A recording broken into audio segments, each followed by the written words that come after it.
If something is wrong for you or me, it is also wrong for the cop, the soldier, the mayor, the governor, the general, the Fed chairman, the president. Theft does not become acceptable when they call it taxation counterfeiting, when they call it monetary policy, kidnapping, when they call it the draft, mass murder, when they call it foreign policy. Welcome to Keith Knight. Don't tread on anyone today. I'm joined by Ace Archist, one of the gentlemen that I follow on Twitter to engage in some intellectual exchanges. Ace, what is your handle on Twitter for people to follow you? Well, thank you so much for inviting me on. It is Ace_Archist on Twitter. Terrific. Ace, what is anarchism?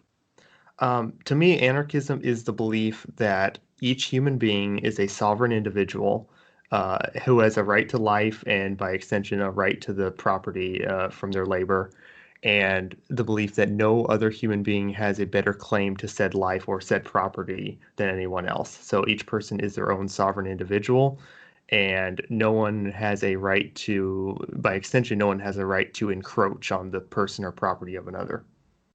And as far as what makes something their property, is this a socialist idea that anytime you work for someone, the contract is more or less null and void? If you engage in labor, you then become an owner, or do you advocate the homesteading principle? Definitely more so the homesteading principle. For me, justified property would be incorporating unused or unowned property, already unowned property, into your ongoing projects, and that's what makes it yours. So essentially, like a first use or use of abandoned property, but not use of someone else's property. That is still their property. Now, you are very vocal in opposing neoconservatism. First of all, how dare you? Second of Yes. all, what's wrong with people protecting our country? Well, there's nothing per se wrong with the phrase, saying you should protect your country. But when protect your country means going over into foreign countries and killing people in their countries, then you then have to say that, well, why can't they protect themselves from you in your country, right? So if you say that, then you're kind of putting yourself into this, you're locking yourself into this way of thinking where it's like, well, okay, well, if we get to defend our country, why can't they defend their country? So it kind of locks you into this thing. It's like, well, if you're killing people who aren't responsible for attacking you, you can't really claim self-defense then. Now, as far as if we as Americans see tyranny existing overseas, is it ever justified to invade a country, overthrow a dictator in order to liberate a people? I don't know if I would ever say like no in no situation, but certainly the way it's gone about in America and most countries, I would never say like it would be justified for a foreign country to intervene and install a dictator, because that's usually what happens. You trade one dictator for the other. Even if you think that dictator is maybe better, that's still an imposition that most people in that country might not want. Right. And that leads to destabilization. You often see rebellions because, as much as some people might not like to admit this, some people feel more comfortable being ruled by someone from their own country or elected from their own country than they do by some foreign power coming in and installing them. Even if that foreign power may, on some sense, be a little better, maybe even like giving them the most charitable example, it's still not great for the people there. And it's also, that's not even to mention that the act of doing this is going to probably cost lots of innocent lives that have been unjustly taken by your actions.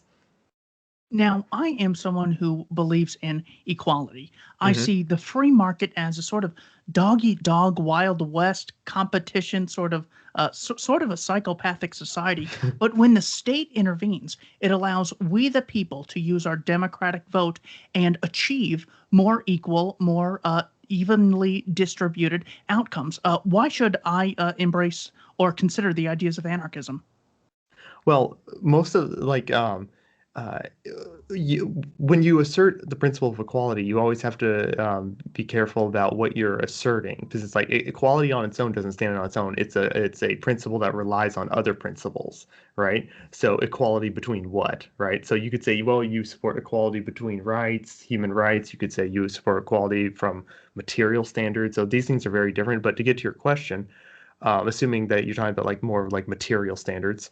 Um, anarchism, most of the inequality you see today is actually bolstered by the state and not fixed by it. So an example of this would be when you look at corporate America.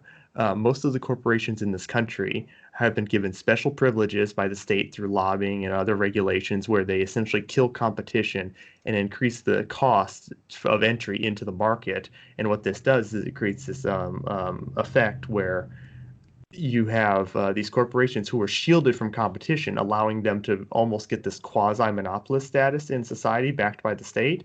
And this means that that money is going to be channeled upward in more of a vertical way because there's no competition to essentially compete with these other companies and essentially like even the playing field a little, like natural evening of the playing field through market competition. The state comes in, and when the state does is they say, okay, this company makes shoes, or this company makes cars or something. And with IP law, this is also another thing. With the IP law, it says that only this company can make this design, or only this company can make this type of shoe. And it restricts competitors from entering the market and bringing down, like in some sense, having a natural spreading of wealth through market competition. Well, it appears that I have accidentally contradicted myself. At first I opposed people invading countries and killing civilians, and then I believe in equality. But if I believe in that, then that would give Russia the right to invade America and kill civilians to overthrow the dictators of America if they murder a bunch of churchgoers. I apologize. I was wrong about those, but now I have a genuine criticism of this ridiculous anarchist philosophy. Yes. I care about those who are poor. People are sort of born into poverty. Other people are born into wealth.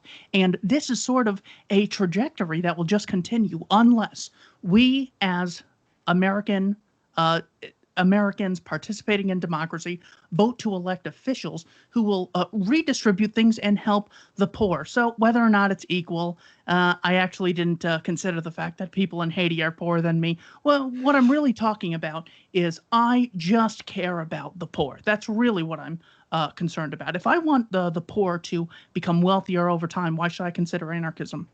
Well, that's a great question.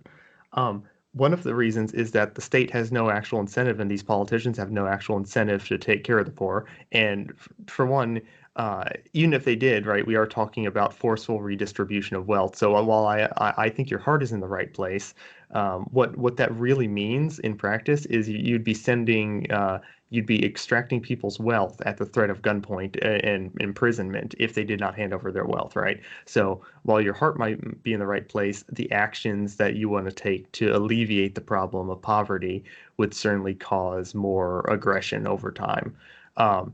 Another reason is the concept of mutual aid societies has kind of gone out the window in society. And mutual aid societies, or fraternal societies, as they used to be known as, were these people who came together and they would pool their resources to afford services in like a market. But they weren't, it's almost like this, it's not socialism, but it has this like kind of socialistic norm or ideal that most people talk about when they say socialism, where it's like, we're going to pool our resources together, we're going to provide for each other. But all this is done on a voluntary basis. It's not done through the force of the state. It's not done through force of arms or anything like that. People would come together.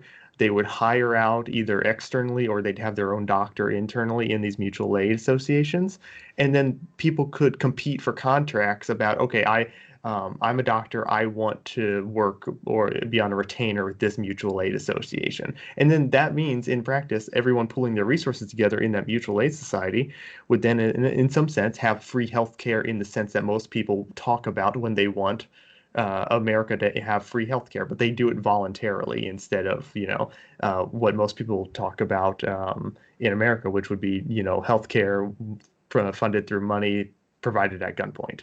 And you don't have to have any of those things. You can do that voluntarily on mutual aid societies, and you can provide healthcare, housing, food, shelter, anything you want.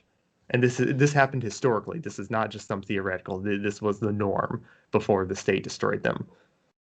It appears I've run into another error. I forgot that 5% of all of humanity in the year 1800 lived in absolute poverty, That's and now right. the number's 9% as a causal result of the private property ethic and voluntary exchange. I apologize for making another mistake.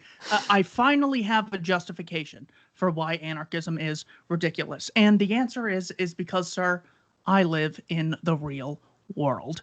I Right. know what people are like. I see the greed that goes on. I see the lack of caring.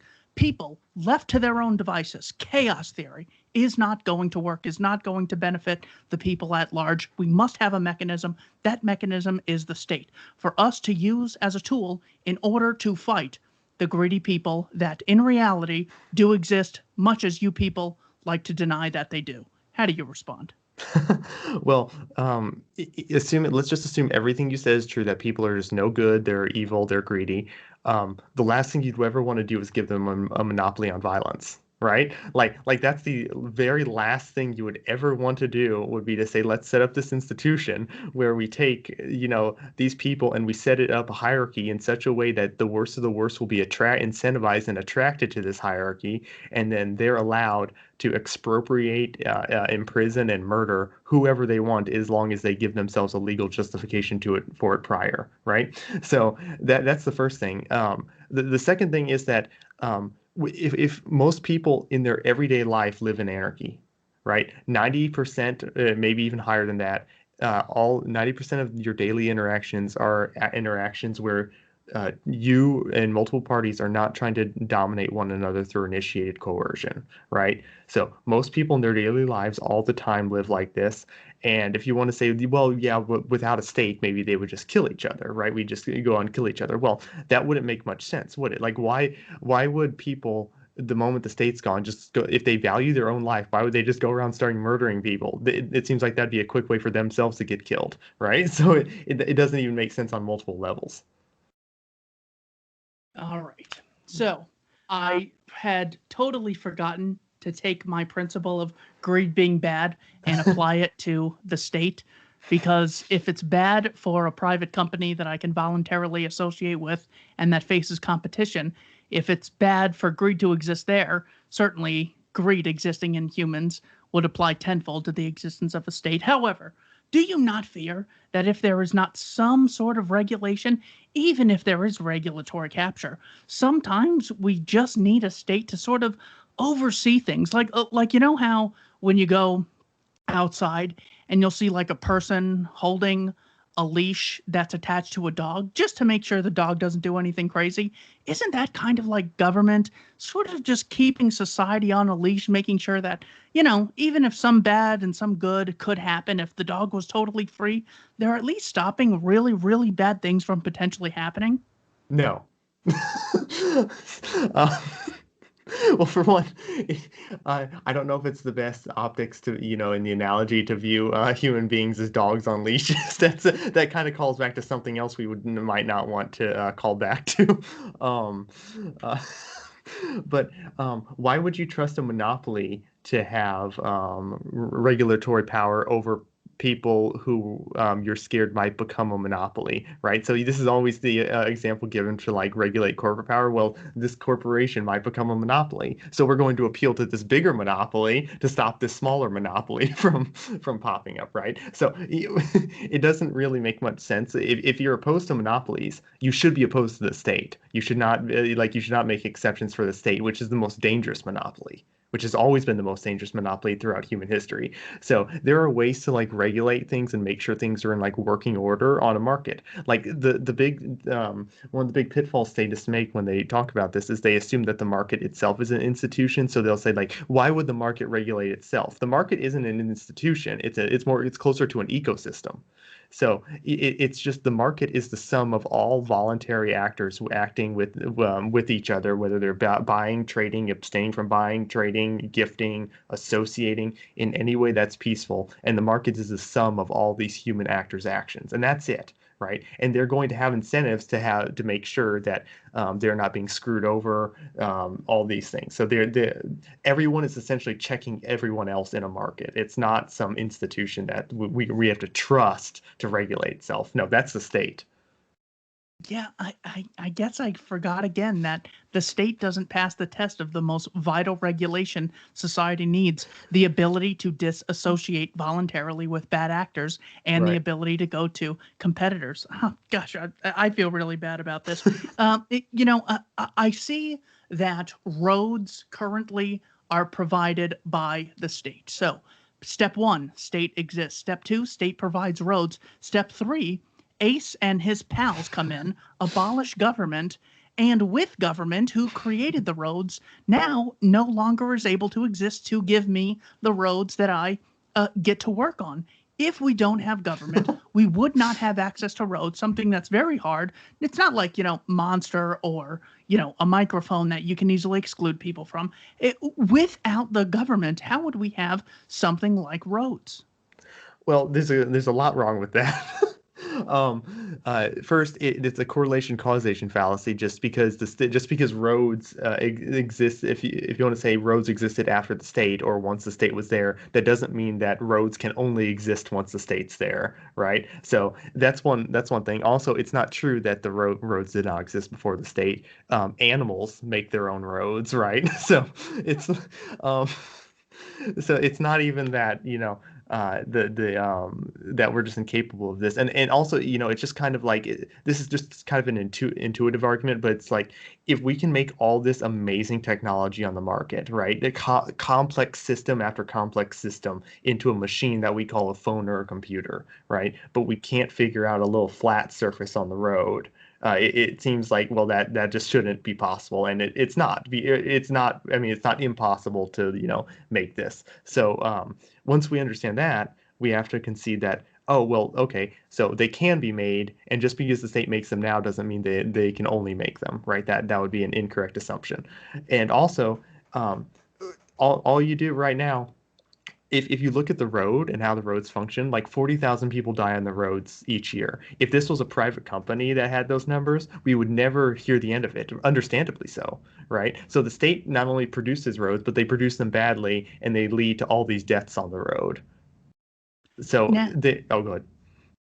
no. Anything else you have on the roads? I'm almost convinced. I just need a little more pushing. Okay, If you there's can. anything else you have. Sure, you can have privately funded roads, and most people will think, oh, well, you just want to have toll roads everywhere, but that's not necessarily how that would happen. There might be tolls, of course, but it would all, but your taxes go to pay for roads right now. So if you want to say that's an imposition, it's like, well, you're fine. Most of the states are fine with taxes, but then they're not fine with actually being charged for what they use. It doesn't really make much sense from their own standpoint. And also, it wouldn't necessarily be toll roads. You could also fund it through advertisements. You could have advertisements on the road in the same way that cable television is often funded and paid for, right? So maybe you could have billboard signs or just things on the road that as advertisements. The roads like more local roads could be run by like a co-op. There's so many different ways this could happen. Oh, so sort of like GoFundMe's, or businesses Hmm. could fund them as they do now, Yep, or like the 202 East in Arizona, where that's right. billboards and adopt a highways are actually used as advertisements to build highways without initiating violence. That's right. That Wow, son of a gun. I wish they would have taught this in school. Speaking of school, I want a world where people are educated. In the free market, I don't really influence the business owners or the investors. They could just have their own schools, charge $1 trillion a year, and then only the rich will get an education. I want everyone to have an education. Therefore, I support not only the existence of a state, but one that controls I'm sorry, controls, scratch that, one that kindly provides an education for all system for us to have access to, so we could have an informed populace, so we could have a society uh, with dignity that has, products and services that make it worth living in. What's wrong with wanting a state to provide education? Why would you expect a monopoly to provide you a good service? Right? We don't believe this in any other aspect in life. Like if there was a monopoly provider of a shoe or of a car, we all understand intuitively that these people can make the product as bad as they want it to be. And if you want that car, you're going to buy that from them at whatever they charge, right? Within reason. So, so it's like they have no competition, so they have no justified reason to actually make the education good. And also, when most people go to school for is a diploma, right? That's what most people go to college for. They want their high school diploma and then they want the certification afterwards to, be seen as getting a good job. The state does not have a monopoly on information. There's nothing you learn in school necessarily that the knowledge at least that is not available on the internet. Right. So just with that understanding, it's like you can have private schools. And now look, you want to say that, well, maybe the private schools would just charge a lot of money. Maybe some would, but certainly not everyone. I mean, if you look at like Walmart, for example, does Walmart only cater to rich people? Right? It's like, no, there's Walmarts everywhere. They cater to everyone. It's like, so you wouldn't really expect to see that, schools would only cater to rich people. If they did that, they actually wouldn't make as much money in a lot of sense in the long run. So it doesn't really make sense for that's how that would happen. And you can have, going back to mutual aid societies, you could have mutual aid schools. You'd have like, there's a lot of homeschool co-ops that exist across America right now. And they exist right now and they're actually increasing in popularity. Homeschooling is increasing in popularity. All these things happen, and what if you're going to school and you want to be prepared for life, the state does not do that. Like there's maybe some like unless you're going to be a doctor or an engineer, there's really, in my opinion, not a lot of reasons to go to college. But if you want to get skills, you can do that outside the state. There's a lot of programs to get skills. You can get internships, private schooling, co-ops, mutual aid. All these things could, exist especially for people who are on the lower class poor. Now, all of these are sort of institutions or ideas or concepts that have always existed. However, every now and then, the universe throws us a curveball, one of which given to us by a bat in China called COVID-19. Right. That is the ultimate reason that we need a state. Even libertarians like Joe Walsh have admitted they're ideally libertarians, but when it comes to pandemics, we need a state to maybe sort of speed things up, if you will, to sort of organize what otherwise would be unorganized groups of people. Does the existence of pandemics, crises, tornadoes, storms justify the existence of a state? No.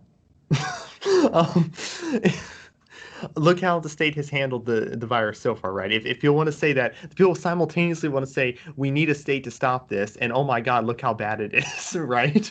And while with a state, they say this simultaneously without any sense of irony. It's like, okay, for one, the state, if you look into it, right, there's really not much evidence that the lockdowns have even, slowed it down much at all, right? If you look at like Florida statistics and California statistics, it's really weird how it's almost, they're really, really close, and yet Florida was not locked down nearly at all, and California was. So this idea that you need some top-down lockdown of everyone in a geographic location to handle this, it's not true. And also, let's just say that, let's say the virus is much deadlier than it actually is, right? People generally value their lives, and they will generally take precautions because of that, right? So people, if it was really dangerous, you would expect to see lockdowns, but from people voluntarily locking themselves down, right? Whereas right now with the state, you have lockdowns happening against the wishes of the owners of small businesses who are now losing their entire livelihoods because they want to take a risk. They want to open up the chance that other people want to come into their store. And if you want to say, well, no, they can't come in. Why not? That's a risk someone else is willing to take. Every time you walk outside your house, you're taking a risk. Every time you get inside your car, you're taking a risk. There's a probability associated with all those actions that you might die. Right? But we don't extract from that, oh, well, because, you might die leaving your house, we need to lock everyone in the house. Or because you might die on the roadway, we need to blow up all the roads, right?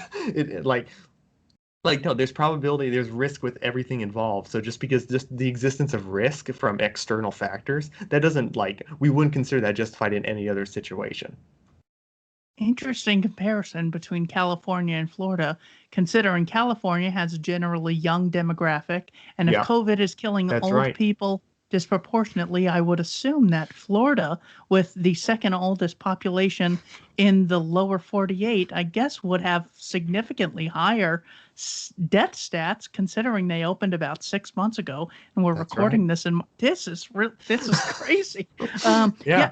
I feel bad because earlier I was advocating equality, but then I say only the state has the right to shut everything down.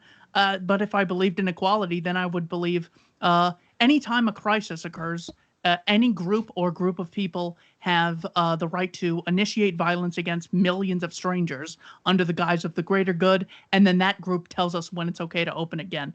I feel really stupid in this conversation. I was looking through your tweets earlier and seeing which ones I should report to the FBI, Yeah, and of course. one of them said taxation is theft. What the hell does that mean? Well, your taxes are taken from you at the threat of force. They are not consensual. If you decide, and if you don't believe me, by all means, do not pay them and see what happens, right? But for people who don't want to take that gambit, I'll tell you what happens. If you don't pay your taxes, men with guns, eventually, if you continue not to pay, men with guns will go up to your door and haul you into the back of a police car. And they will take you off to jail to await your trial for tax evasion. That's what will happen. Well, it's not like, they just demand money like they're some random mafia.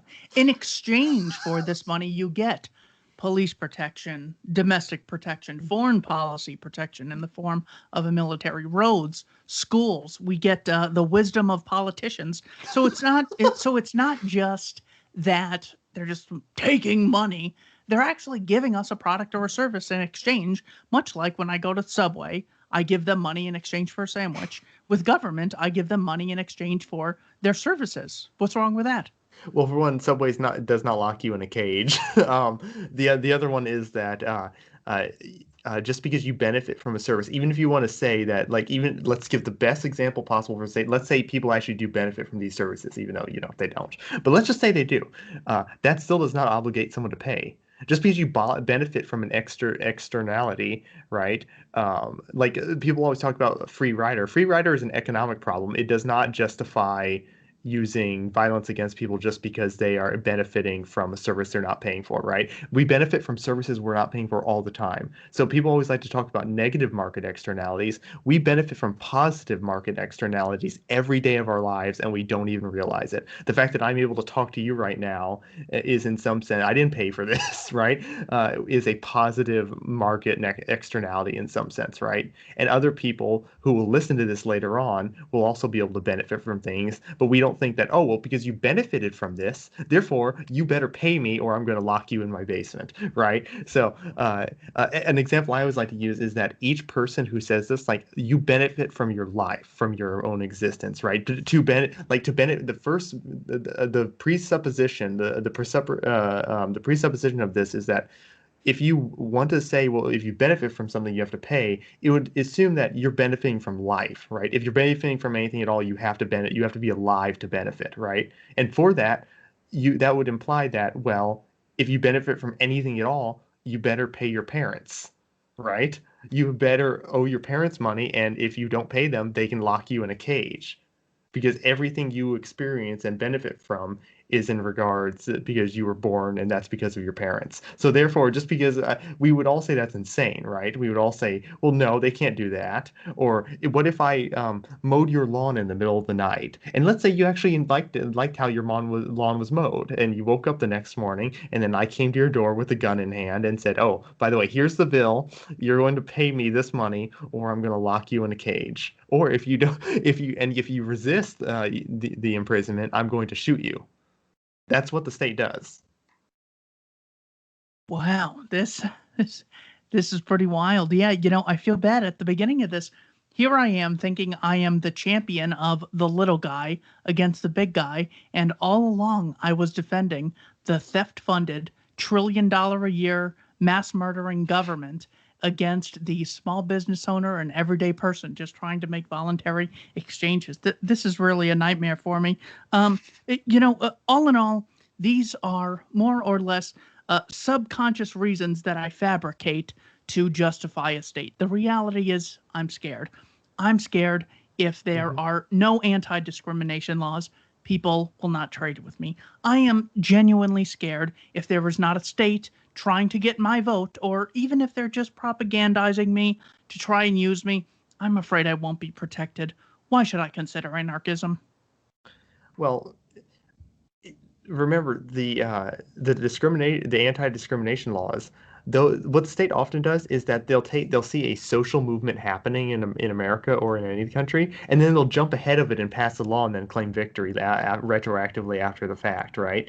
So it's like we have to remember that segregation and Jim Crow were laws. Why did they have to be laws if they were so naturally occurring? You know what I mean? So it's like if we're going to say that, and that's not to say there was no racism. Of course there was. But the problem is that you know those people, if it was completely natural, there wouldn't have had to have been a law to stop this from happening in the first place, right? To stop blacks from entering these stores. So that would imply that, oh, if we didn't have a law, maybe they would actually get service, you know? So that's also a reason why it's like, look, you could say that, well, what if you're just in a really, really racist area? Well, okay, you could say that in anarchism, but you could also say that, well, you're even worse under a state. Because under a state, if you're in that racist area and they have a state, they're going to implement laws against you that's going to directly affect you negatively. And now it's even worse than merely being socially ostracized, right? In an unfair way. You're now you're actually at risk from state violence. Yeah, I see government as constantly offering me an identity and the opportunity to embrace solidarity with my fellow Democrats. I'm also sometimes a Republican, as you can tell, as you can tell. Um, eh, every now and then they will sort of rally round the flag. They will get either Americans together, or they will get women together, or they will get minorities together, and this will sort of give us a camaraderie we otherwise wouldn't have in the dog-eat-dog competitive free market that you are that you are promoting. If I just want a sense of meaning and a sense of identity and a sense of purpose in life, why should I consider free market anarcho-capitalism? Well, if you're looking for a sense of identity from some institution, especially a monopolized institution on violence, I don't think that it's going to end well. Another reason is that you're going to have uh, it's fine to want to have want to find meaning or want to find solidarity, especially within like your local community, but what's going to happen is if you trust the state to administer that or to give you a sense of identity, what happens is that the state uses different identity groups often to combat each other, right? And we see this because it's like the state has to create these enemies, and that's not to say there are natural disagreements between identity groups, but the state antagonizes these differences and makes these groups hate each other and makes them think that, well, look how much we hate each other. We could never and then they'll say, look, we could never live without the government because we might kill each other. Every other group thinks the other group would kill them or something like that, right? But that's never the case. It's almost always the state policy using policies against one another to essentially screw over the other identity group. An example of this is the concept of the prisoner's dilemma. You take 10 prisoners in a room, you put a loaded gun on the table, you lock the door. Each person in that room is incentivized to run for the gun, right? Because they want to grab the gun before some other group grabs the gun. So when you have your identity groups politicized, these groups are going to be incentivized to run to the state and run and essentially legitimize the state's power because they want to get to the state first before the other groups do. Right. So that's why having a state can actually lead to antagonism, and you're not going to find it solidarity under a state. It's going to be constant war. So I sort of look at government as there's sort of two types of programs that that govern that government produces. There is one type in which the program works and is good, so we should keep it. And there's another type which doesn't work and just needs more funding. Are you saying that as opposed to this utilitarian approach of what works better, we should sort of embrace a principled approach? What is your principled argument against government or democracy? Well, my principled argument is that if you believe that each person has the best claim to their own life, the state is an imposition on that, and is a constant, is a fundamental encroacher on that liberty, right? The state essentially, and with democracy is two wolves and a sheep deciding what's for dinner. So they're going to go. The democracy, you can't believe in minority rights and believe in democracy simultaneously. That's not possible, because the democracy means that 50% plus one person can now impose their will with legal violence on the other 49% against their wishes. So if you believe that each person has a right to their own life, you can't believe in a state simultaneously while holding that principle, because the state is going to aggress against people, and it's going to infringe on their rights, their liberties, and you just can't hold those principles simultaneously, because the state is a monopoly on violence. And if you believe each person is the owner of their own life, the implicit belief there is that no one else has a right to act against them in ways not consensually, and that the state does that all the time. What is the most important thing you learned from, or most important contribution from Larkin Rose? Oh, well, probably that the state doesn't actually exist. It's a figment of the mind. The state, like when people talk of the state, like when we're defining things, right? We often define things by what they're not. We know what yellow is because we know what blue is, right? So we can see like what something is versus what it isn't, generally. So when we're defining things, we want to look for its unique characteristic. And the only unique characteristic the state has is a difference in degree and not kind from a mafia. So if you just took a mafia and you made it so the mafia had complete monopolistic legal control over a huge landmass, then it would be indistinguishable from a state, right? So once you understand that, you understand that, oh, the state is actually just a figment of the mind. It's not real. What's real is people with guns who tell other people what to do at the threat of violence. And the state is just it's a figment of the human mind. Most important thing you learned or contribution from Stefan Molyneux? Probably his peaceful parenting thing. Probably the idea that if you have a child, the idea that you would strike your child when you wouldn't strike someone. If you believe it's wrong to strike a random stranger on the street, why would you dare strike a child who is not hereby? It's the child is the most involuntary relationship you have because right. So why? It would seem to me that it just doesn't make sense if you hold the nap to be true that you can just strike your child or punish them in general. That doesn't make sense to me. Most important contribution from Michael Malice? Oh God, probably his work with probably his quote with conservatives and conservatives are just progressives driving the speed limit, right? That really contextualizes it and puts it into just a pithy little response.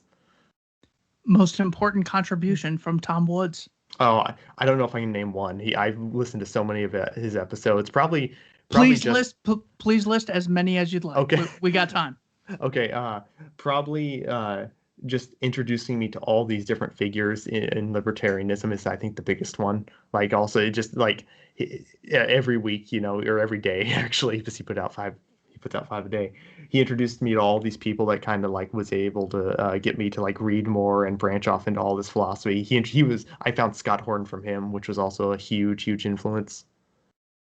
Did you see the episode Woods did recently about regulations stifling things like artificial trees, which would produce oxygen, and things like artificial organs, which would save lives? I haven't actually. No, I'll have to go back and listen to that one. It's so unbelievable. It really strikes in me the idea that Jonathan Haidt put in, that it's not just about facts and logic. There also is an emotional component to all the logic that we so often yearn for. That, okay, we have a group of people, the state, claiming the right to initiate violence against peaceful people. That's inconsistent, because if I don't have the right to tax, I can't vote for Justin Amash to issue taxes on my behalf. Right. But what really gets us motivated is seeing Eric Garner choke to death for not chipping in for That's right. wars based on lies, for the cigarettes or anything, or Kelly Thomas or Tony Timpa choked to Yeah. death, or Duncan Lemp, or any of these people. So as much as I of course absolutely oppose any type of state regulation, I'm for total stamp of approval agencies in a voluntarily funded competition fashion. To see these, dude, that this is going to radicalize people. There's going to be some people on the, I don't know, what are there, a billion leftists on the planet? Some of them are going to genuinely care about the environment and Right. see that trees producing oxygen are being violently stopped from being produced. And these people are going to go crazy. There's going to be someone who has lost a loved one because the state has forcibly stopped them from either purchasing a kidney or purchasing an artificial kidney. So from someone or from no one. And Right. these people are going to join our side unapologetically. And Yeah. I'm almost scared. I almost want to just say, hey, I'm doing you a favor, statists. Give it up. You've had a 6,000-year Right. run since ancient Egypt with your pharaohs. It's been fun. Thank you. Please give it up. Right. Right. It's wild. It's also like the FDA does this too, right? They hold back, potential life-saving drugs from terminal cancer patients that they want to try this, right? Because what do they have to lose? And the FDA will not let them. Exactly, exactly. Most important contribution from my colleague at the Libertarian Institute, Scott Horton. Oh my God, Scott's my personal hero. Like he was really like when I was a libertarian, I was always anti-war, but after I like was introduced to Scott Horton's content, it was like a huge rabbit hole. Like libertarianism itself was a rabbit hole, but once I was introduced to Scott, it was a whole nother rabbit hole. It was like, oh my God.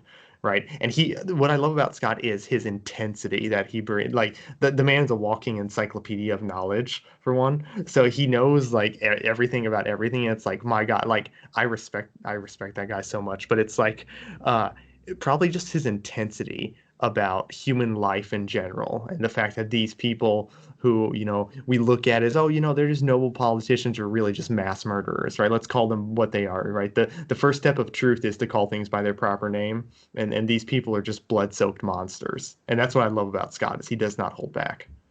I remember Amanda Rockwitz, Larkin Rose's girlfriend, who gave a speech, and she was like, well, there are some people who like to live at the expense of others. There's like people who act coercively and people who act voluntarily. So let's focus on these coercive actors. There's some that can sort of get away with like taking a 20 out of your wallet. And then Right. there's some who can like say, hey, I'm the bully in this town, and I'm protecting people around here. So give me $20 a month. I'll protect your store, or else I'll burn it down. And we call those like criminals or gangs or mafias. Right. And then they take even more money, and they might come up and rob you and rob your house and thousands of dollars worth of stuff. And then there's the professional criminals. These people, the way they are so successful is they seek legitimacy in the minds of the masses. And those are politicians. And I remember hearing that, and that was just so life-changing that I was able to accept Scott Horton's recognition that all we're dealing with are a group of mass murderers claiming to justify their immoral behavior. And then when I guess it was really hearing Jeffrey Epstein's justification. I don't know if you ever heard this, but Brad Edwards, the lead attorney for the Jeffrey Epstein victims, said, there's a very reliable source, so that's the only reason I mention it. He says, so I talked to Jeff, and I said, Jeff, why are you lying to me? And just admit it. You're raping and trafficking these girls. What the fuck is going on? And Epstein says, I am taking these poor girls and giving them the ride of their life. I'm putting them up in mansions, private jets, and giving them the best sort of life they have. And when you see that the most evil people on the planet can, quote, publicly justify their immorality, then it all clicks, and you go, oh, it's not. If you're expecting someone to come out and say, hi, I'm evil, we're going to do this evil thing, obviously you're never going to find the bad guys. You just have to judge it by, I mean, Trudeau was just talking about how government detention centers. And I asked people, did you think they were going to call concentration camps? Concentration camps? Right, exactly. That name is done. it's gone. Goodbye. They're going to call it something else. Right. Yes. Safety centers or something like that. So Yeah. Scott is And so fucking good at that. Have you and read both of Scott's books? I've not read his new one yet in full. I need to finish it. Okay. I'm sorry. You were going to say something before. Oh, I was just gonna say, yeah. People such a great point because people always use this like for the cops, right? Because they'll say that, well, like if I'm saying that all cops are bad, that does not mean I think all cops are act as like these, stereotypical like evil people in their daily lives, right? And this is the thing about like, to introduce like Nazis or something, right? Like Nazis loved their families. They were Nazis. They went home. They had families. They loved their families. They loved, spending time with them. They loved, playing with their dog, things like this. So, yeah, like Ted Bundy worked at a suicide hotline prevention, right? Center. He saved a drowning kid when he was 10, when that kid, like with 10 years old, a 10-year-old kid drowning in a lake. So these evil people who we see as like mass murderers do good things. Just because a person does a good thing does not mean that that it's an excuse to overlook all the bad stuff, right? It's very asymmetrical that way. It's not like a numbers game where we're going to add up all the good things they did in their life and we're going to add up all the bad things. So we're going to see which one wins, like which one gets to 51% or something like that, right? That's not how we do things when we like talk about morality. If you murder someone and that was the only murder you ever committed in your life, you're still a murderer, even if you were good all the rest of your life, right? So, Reminds me of Jeffrey Dahmer, who was a mostly peaceful person, spending 99.99% of his time not murdering and that's raping right. guys. That That's I right. forget to appreciate how kind that man was. Did Yeah. you ever see the Did you ever see the interview with the black Nazi on local news? Oh no. Oh Dude, wait. I did. I it think I did. Was he with the one with the armband in the cab? The not, or was that a different one? Yes, yes, yes, Okay. yes, Yes. yes. It was, and it was so funny because it's sort of like, well, as much as you want to say, communism or Marxism's evil, bad things happened, but it was under the guise of doing something good. Nazism is just inherently evil, whereas you and I say they're both evil. They're both the Right. same side of the evil coin called collectivism or socialism, the institutionalized aggression against private property. That's right. So to hear this guy, you're expecting him to say, I love whites and I hate all the Jews and everything. And meanwhile, he's just like, yeah, I'm a national socialist. I love, uplifting the people and I'm for the greater good and all this other stuff. Right. And you see, under all, large scale regimes, in order to seek legitimacy, they're always preaching to the public at large. And of course, the National Socialist cry was always, we're bringing people together, all nations, black, white, Asian, everyone comes together separately in their nation, but Yeah. we're all coming together and working towards the greater good. Yeah, the unity of people is always the alibi of tyrants, right? It's all the tyrants are always going to say, "Well, we just want unity." But every dictator wants unity. They just but they only want unity in one way, right? With them. They don't want unity against them. Exactly. Most important thing you learned from or contribution of Murray and Rothbard. Oh God, well, Anatomy of the State was kind of the first, like, I knew of Rothbard before I read Anatomy of the State from Tom Woods' show, but once I read it, it was really like, oh wow, that's like Rothbard. I really like Rothbard because just wrote on so much. Like if you want to go and look for something Rothbard wrote on, you can probably find it. I just like respect like how much he wrote. Yeah, yeah. The Anatomy of the State was definitely impressive because I forget who first told me to read it, but it's so important to. I remember Molyneux actually saying one time that I think he was in sort of a pissy mood, and he just said, all philosophical problems could be solved in 15 minutes if we defined our terms." But he's not totally exaggerating in the sense of Yeah. if we know what we're talking about when we say capitalism, markets, communism, socialism, Hmm. fascism, well, then we can at least be on the same page. It's not like, Right.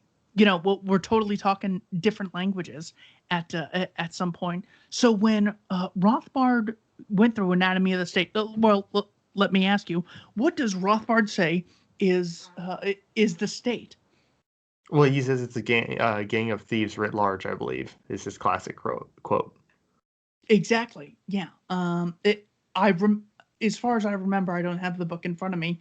I think he starts off saying what the state is not. And Yes. that's Yeah. important and that's important to sort of get off your chest. You're like, all right, government provides schools. Government equals schools. So if you're against government, you're against schools. Well, Right. no, government is not schools, because the Catholic Church and the Mormon Church and the Jewish That's right. Temple and the Muslim Mosque Yeah. and Keith Knight Don't Tread on Anyone and Thaddeus Russell Unregistered Podcast, they all provide educational places, That's educational right. organizations.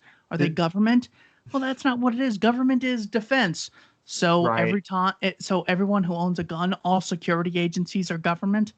Okay, well, it's not that, and it's son of a bitch. You keep wrestling with this thing. Right. And so what he does is he takes Max Weber's definition and says that the state is an organization which claims a monopoly on the initiation of violence within a geographical Yes. territory.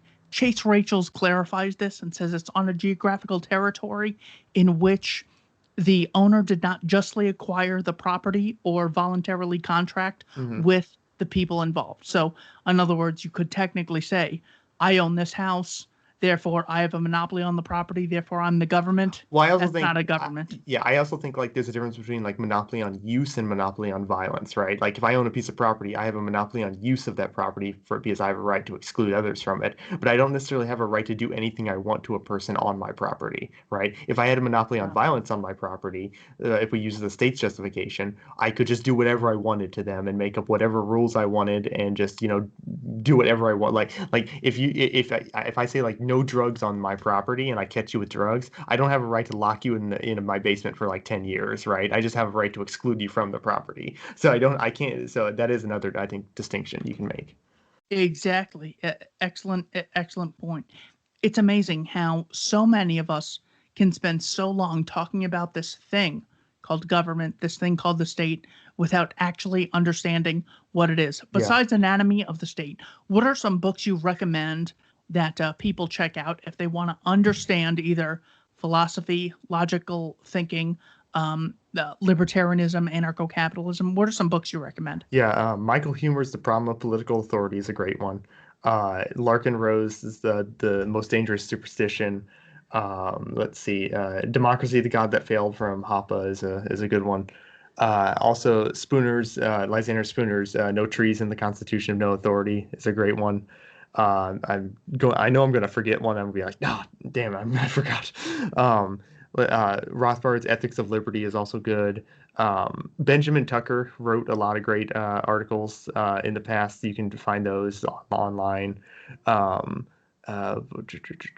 Yeah, that's what's coming to mind right now. I'm sure I'm going to listen to this later and like, oh, I forgot so many, but just off the top of my head, that's what I'd say. Yeah. Oh, I Anarchy and the remember. Law by Stringham.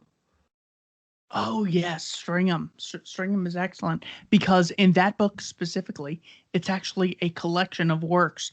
I got to say my favorite of which is, oh God, what's in it? I think I know John Hasness has an article. I think the article in there is The Myth of the Rule of Law. Well, Oh yeah, that's one of them. Hasness has written that and The Obviousness of Anarchy, but Great The Myth of articles. the Rule of Law is just life-changing, dude. It is, yeah. That is just incredible. So yeah, definitely Stringham's Anarchy in the Law is worth it. Even if you just read that section, Yeah. that is just so mind blowing. That Also, it's an essay. Oh, sorry to interrupt. An essay. Also, I forgot is "Do we ever really get out of anarchy?" I forget who the writer is now. I'm hating myself for that. But Alfred Kuzan. Yes, thank you. That's a great anarchist work because it shows that look, you never actually get out of anarchy. you never escape it completely, right? You can't by definition. Correct. Even people that say, well, if you really didn't want anarchy, you would have, instead of, different countries, you'd have a world government. Mm-hmm. Well, the immediate question is, who keeps the world government in check? Who's above them? Who watches the watchers? Who regulates the regulators? That's right. So literally, it cannot exist. We're not talking about, well, what's realistic, what's probable. We're talking pure logic. 1 + 1 = 2. Government cannot exist. There's only different types of anarchy. Yeah, that's right. So what about Lysander Spooner? I remember reading his work and then finding out that it was written like 160 years ago. Yeah. and being blown away. Most important contribution to Lysander Spooner. Well, I mean, it has to be the Constitution is just a piece of paper, right? And that's kind of like once you understand that, you kind of understand things about the law in general. Like once you extrapolate from, oh, the Constitution is just a piece of paper, you also understand that, look, this actually has no power besides for what it has in the minds of the masses, right? That's all like the power the Constitution has is just in the mind of the people who believe in it. It does not have any actual power outside of that. It also uh, it's just something that gets absorbed into the masses when people are very young, when they're children in school, and they read about this. They say, "Oh, look, we have checks and balances here. It's in the Constitution." But they never actually ask themselves, why would these, competing branches actually compete with each other and not just work together? It makes no sense when you think about it for a little bit. But it just shows that look, these. These things that we're meant to rely on is like we're taught to rely on as children are actually just not real. Yeah, yeah. Would you agree with me that government is a religious cult? Oh yeah, I mean it certainly is because like if you look at if you look at the reactions people have when you critique maybe their favorite part of the government or anything like that, it's visceral. It's a visceral reaction. It's not merely that, oh, I like strawberries and you don't, or you like peaches and I don't. It's like no, you have just walked into a church and desecrated it while they're in there. That's what the visceral reaction of what it's like. It is tied to their very identity. So it's not just you're critiquing something I like. When you're critiquing the state, these people are have an existential crisis when you actually prod at it because their identity is so connected with it. Exactly. Yeah, I've even asked, my parents when I've gotten a hold of them. I've said, here's what happened. There was an incident between me and a police officer, and before I could even tell them the incident, the parents who would die, who would die for their kids, who would do anything for their kids, they immediately take the side of the officer Of course, yeah. before they even hear of me. And what it Mhm. reminds me of is David Miscavige, the head of the Church of Scientology, saying, "Hey, make sure my dad dies of a heart attack while he's having one because he's been speaking out against the church and I don't want that happening." When in Yeah. reality, his dad was just grabbing for his phone and thought that it fell out of his pocket. But when I think of, you guys have always been saying, "Hey, you got my back no matter what," and then before I could even tell you the story of the cop interaction that I had, you're taking the cop side. You should do whatever the cop says, or even my very kind, well-intentioned elderly grandparents. Hmm. I say that because they're a couple months away from leaving us indefinitely. So Oh, I I'm just want to sorry. say, I love you. You're very well meaning. But every criticism you have of those stupid priests took advantage of me and manipulated me by telling me I was bad and going to hell. Well, they were wrong, and that's screwy. By the way, everyone has an obligation to obey the police, and when they tell you to spread your legs because they're going to pat you down, spread your legs, or you know what, you deserve to die. That's the rule. If you don't follow it, screw Yeah. you. It's like, Yeah. holy shit.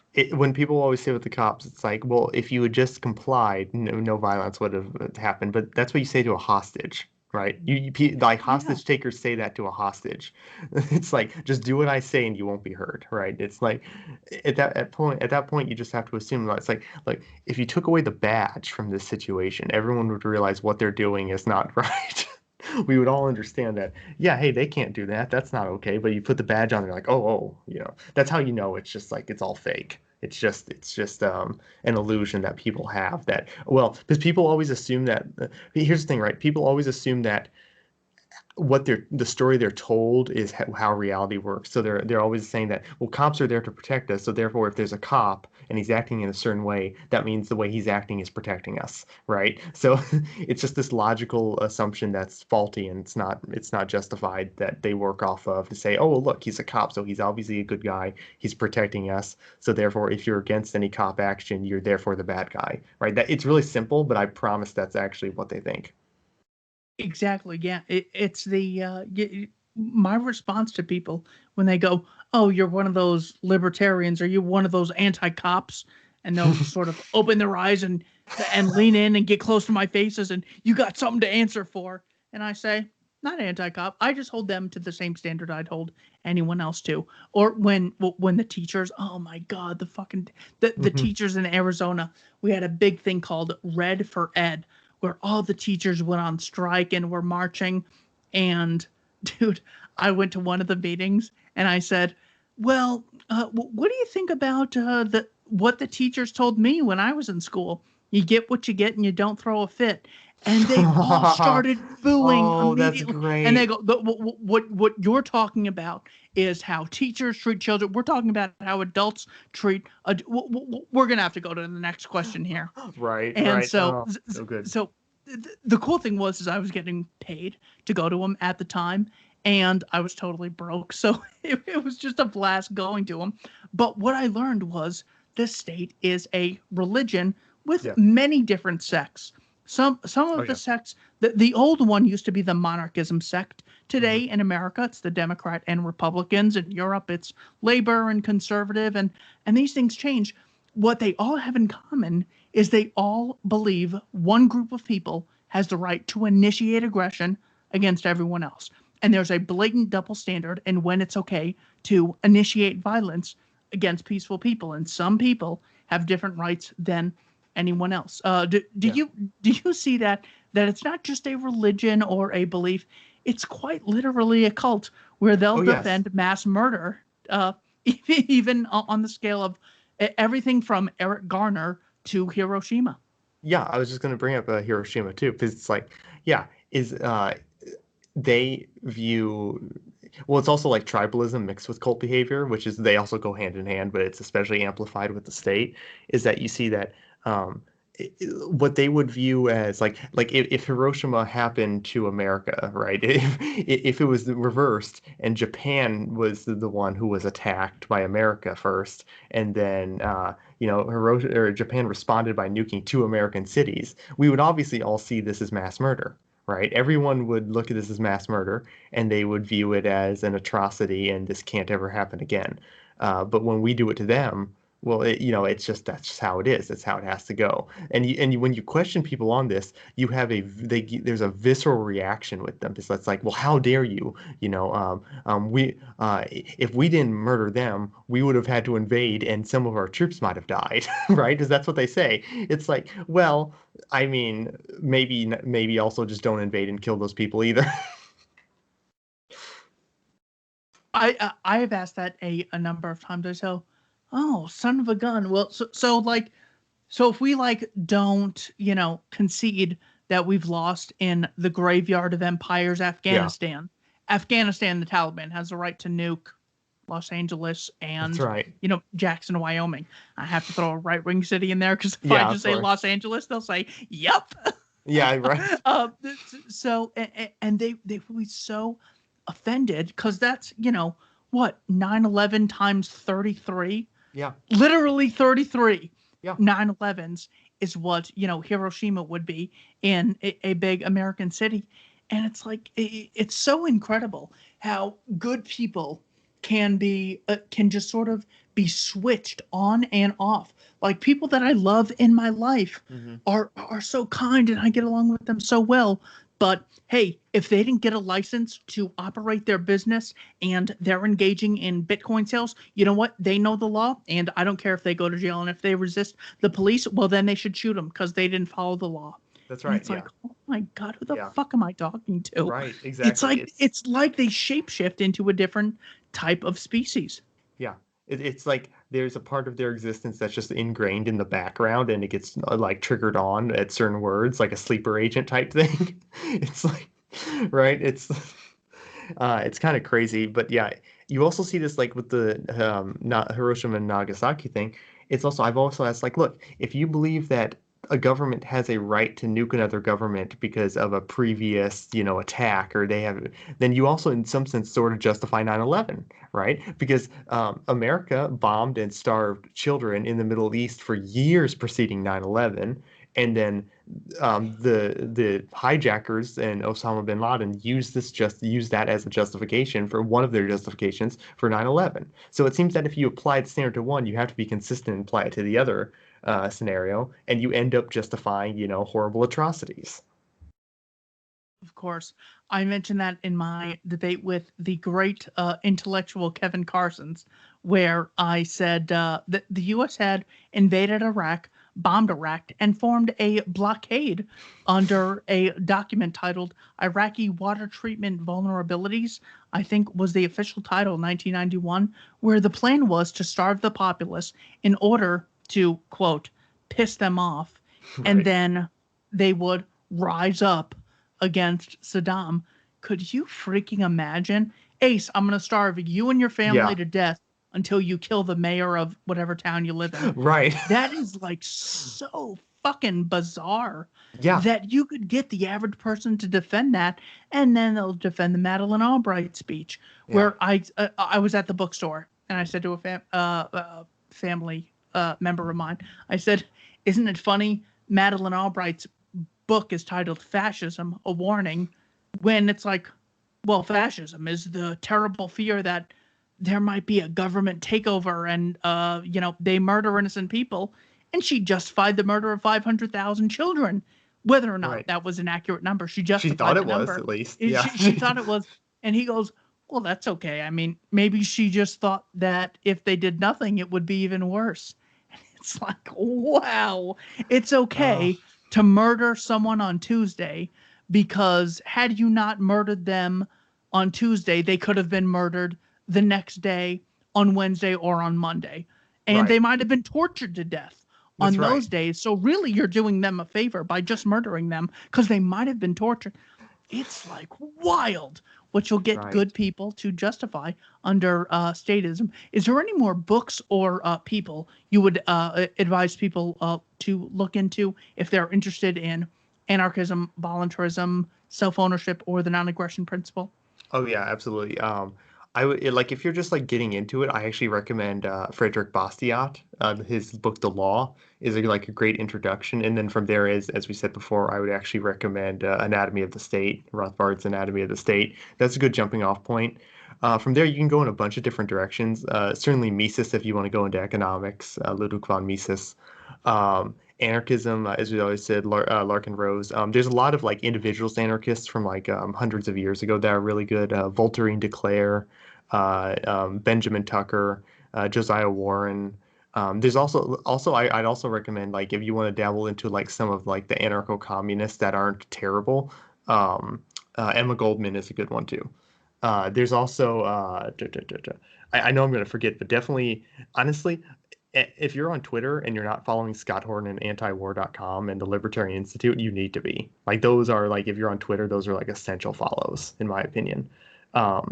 There's also I'm drawing a blank right now, and I know I'm going to think like, oh damn, I forgot afterwards.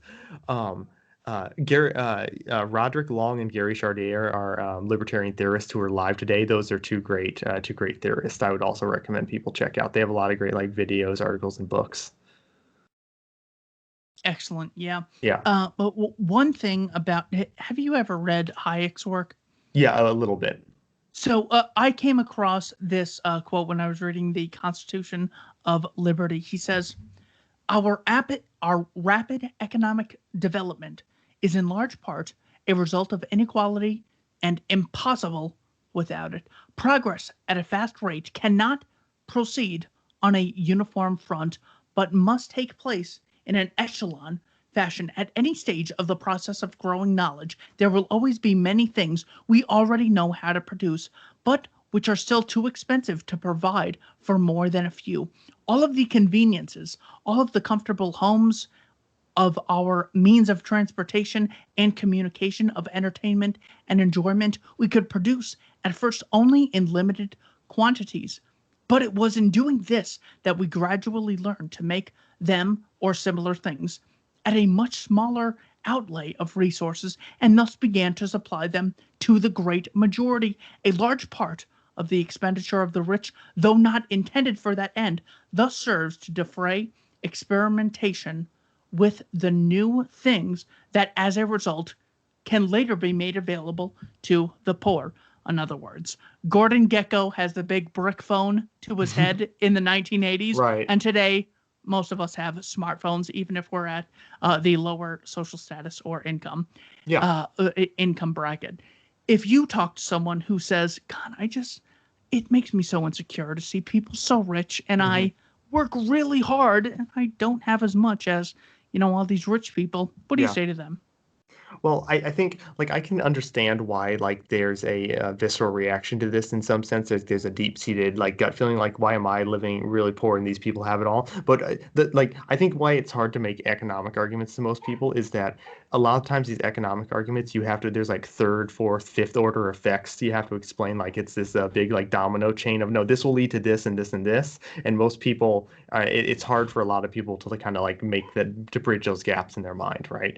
But I would definitely say like that's true. Like when you have some new invention, right, on the market, it's really expensive. Rich people generally invest in it and are able to acquire it, and then their purchasing of that and investing in that product eventually makes it so this is over time the price will drop as more people begin to develop this because of the investment, and then over time the supply of this will drop the price, and then it will filter towards to everyone, right? You saw this with like flat screen TVs when they were first coming out.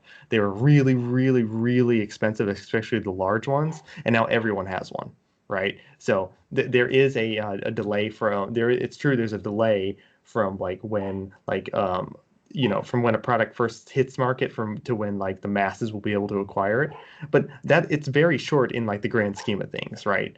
Like the idea that the technology is progressing and progressing, and now we have in our pockets phones that are better than computers like 10, 20 years ago, right? So there is all this progress. So instead of like, I would tell people like, look, um, there is, it's true that, some people have more than you, but if you look at the grand scheme of things, you have much more than you did years ago, and you have much more available to you than you would have had years ago. So you are better off now, in most cases, assuming all of the things are equal, you are better off now than you were 10 years ago. Economic, like from an economic like viewpoint. Exactly. Ace Arcus, thank you so much. Remind me one Thank more you. Yeah. time where you can, where people can find you on Twitter. Yeah, it's ace_archist on Twitter. And thank you so much for inviting me, Keith. This was great. Of course, are you on any alt media platforms? I'm not. I'm only really on Twitter. Oh, I am on boys.town. That's boys with a Z, and I post there every once in a while. And there's also other great posters on there, so check that out too. And yeah, that's basically it. Thanks so much for having me on. Anytime, brother. Thank you for watching Keith Knight Don't Tread on Anyone and the Libertarian Institute.